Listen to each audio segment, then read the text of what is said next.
Are you hungry? Give me something good. Hi, and welcome to another episode of Görgött. Today we're cooking shrimp croquettes, or korokke. But it's not the classical Japanese croquettes with potatoes in them.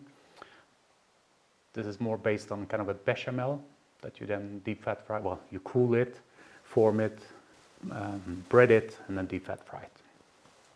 But before we have a look at the ingredients that we need, do me the favor, if you're not doing so yet, hit the subscribe button and check the bell icon. Like that you get notifications when every Tuesday a new episode is online. But now let's have a look. So as you can see, I've done most of the prep already. I chopped the onion, I chopped the chives, I prepared our milk for the bechamel. And this is a really special milk, and this adds the kind of extra touch to these croquettes. You will not find a lot of recipes that do it this way. I will show you how I did the milk first. So in goes our shells. You can do this in the oven as well, but we're just going to fry this off now to get the aroma out of them.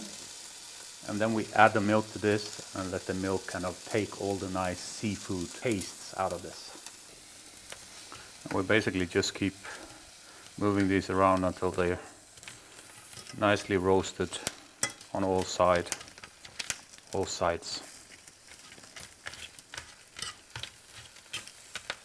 Will take a couple of minutes. Now this is pretty perfect, and now we just turn down the heat because we don't want the milk to boil over. We don't really want the milk to reduce. And now we add the milk.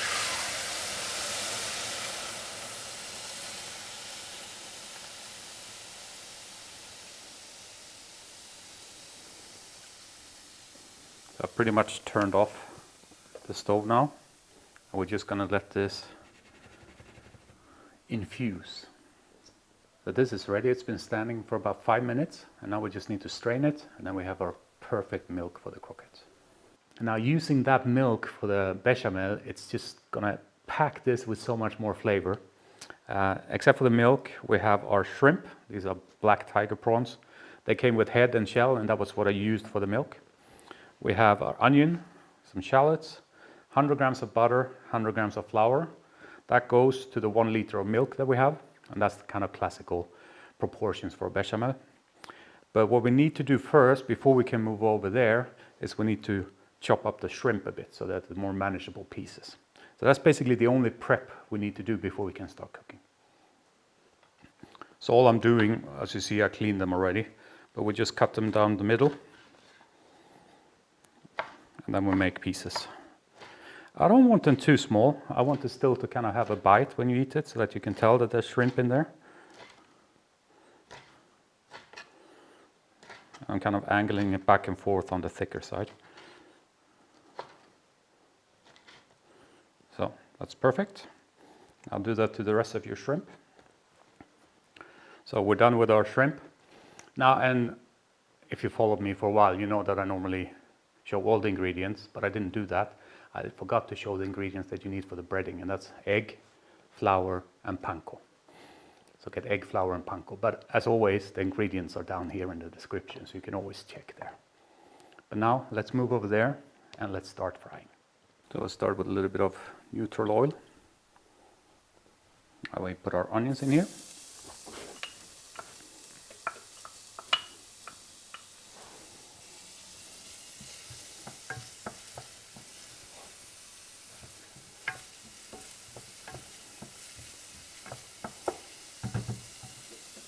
And what we're doing is we're first going to fry the onions and the shrimp.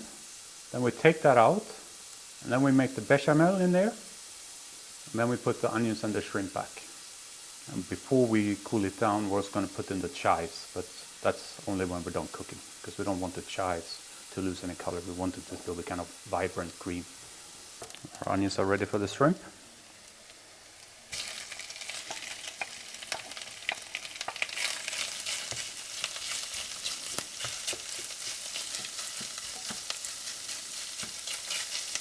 Make sure that you move it around a bit. And this brown thing at the bottom doesn't matter, it's just going to give taste to the bechamel. And normally this frying off the shrimp doesn't normally take more than, I don't know, under a minute for sure. Add a good pinch of salt and some white pepper.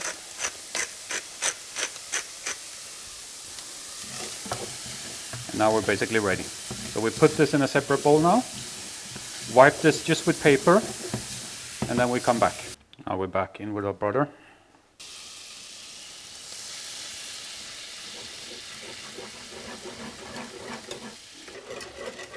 And now the flour.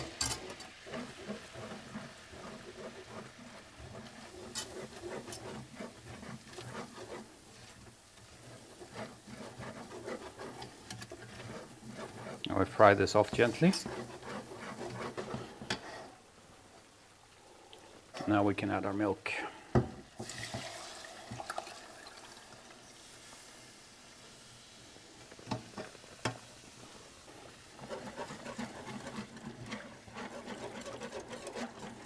Make sure that you whisk and have no lumps left.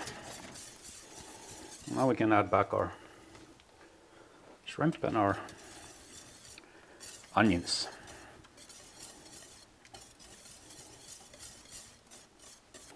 Now we're going to need quite a lot of salt in this.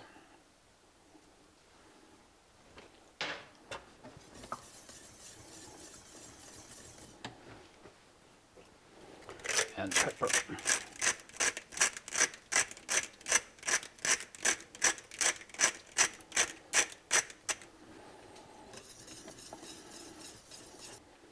I'm actually going to add a little bit of vinegar to this to get some more acidity.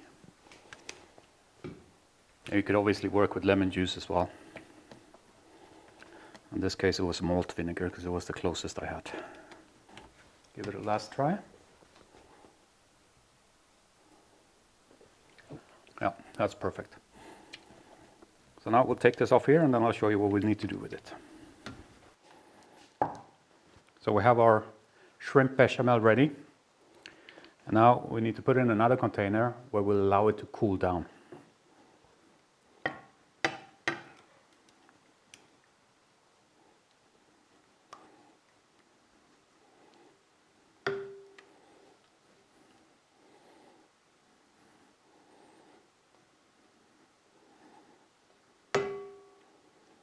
Get everything out.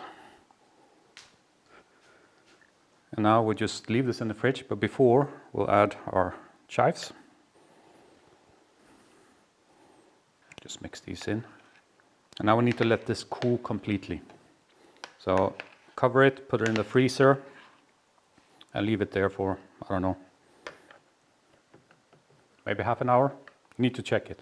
It should not be frozen, but it should cool down. So I'll see you once that's done. Flour, egg, Panko.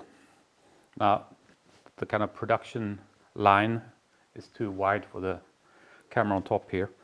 Now, I did a test and it wasn't cool enough, but I cooled it down now, even further.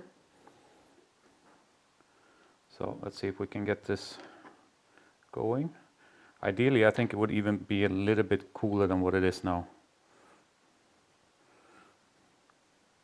So you first get it in the flour. And then it's a little bit easier to handle.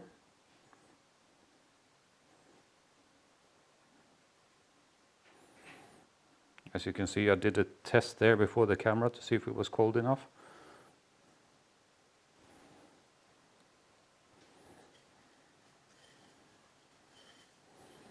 And then Panko.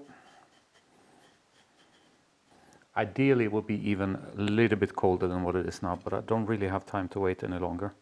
It was due to the depth of that container. Ideally you would have a thinner container because that cools quicker. So this was in the freezer now for an hour and it's not really cool enough yet. But this is what you do. You take it out, put it in the flour, shape it a bit, in the egg wash, and then in the Panko, and then we have the ready ones, and then we'll fry them in there. So I'll finish this and then we'll move over to the frying. So we're ready to go. I did a test because tests are always good. It's about 180 degrees.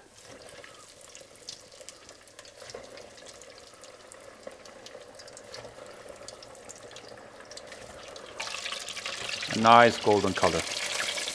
I would say these are pretty good. I'm happy with that color. Put them on a piece of paper to let the fat drip off. And now we're pretty much ready to eat. There we go. So we'll put this here.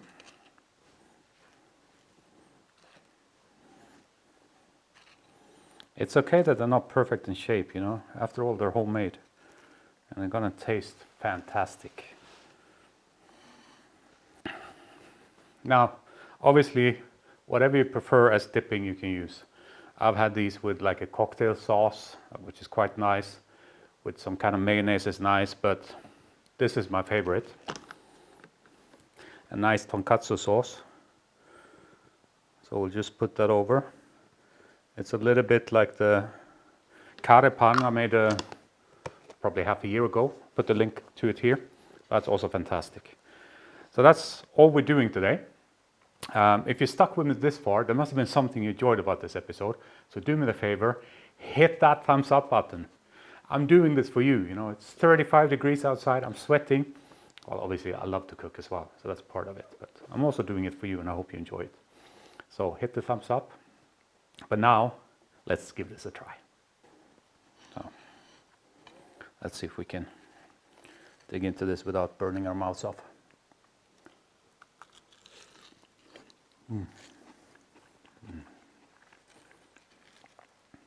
This is pretty good.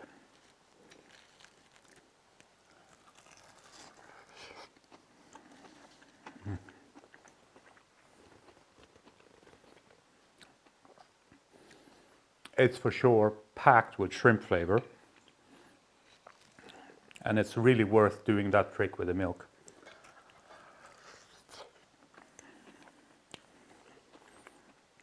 Now, I know the classical way kind of uses potato, especially in Japan, but I prefer it without the potatoes. I like this kind of bechamel. It's more saucy, and you get more of the taste of the filling.